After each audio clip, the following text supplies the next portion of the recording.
Hello YouTube, Jeff Steele here with SteelNavigator. This video will be a part 2 and an update to the previous video I shot on ammo and gun shortages currently in year 2020.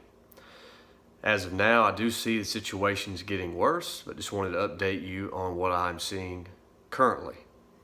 Went to the local Walmart last night, North Atlanta area, Atlanta, Georgia. They are still short on rifle and some would argue pistol cartridges.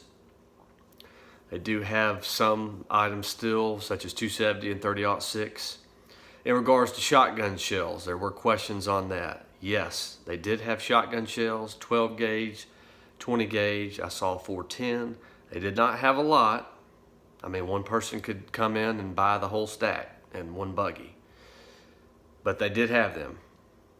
I'm hearing that Academy Sports, Bass Pro, Cabela's, I'm hearing they're completely out and have been out for some time.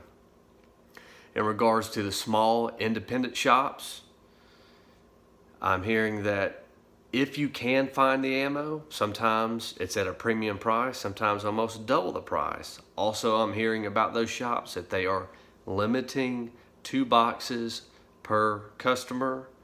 Now, I'm not sure if that's per caliber or per shot size, or if that's just total. Didn't get the details on that. So that's where we're currently at. Is the situation going to get better? I don't see it getting better. I only see it getting worse. A lot of folks say, well, why can't the manufacturers just hire more people and ramp up production? Well, put yourself in their shoes. If they can make more money off the same dollar investment by simply increasing pricing, simply increasing their profit margins, they're going to do that rather than invest more money. It's easier on them, easier on their people. Will some maybe try to ramp up production going forward and try to undercut price-wise? Maybe, but from my past experience, when years previous, when this happened with 22 LR and such, that didn't happen then. I don't see it happening now. Is there some price fixing going on? Maybe, but how are we going to prove that? So what to do? No, overall, hope for the best, but prepare for the worst. I said this in the previous video, I would avoid plinking, target practicing, conserve what you have. That's just what we're going to have to do. We're going to have to literally bite the bullet for a while, see how things go, and conserve your ammo for really important matters such as self-defense or feeding your family for hunting applications.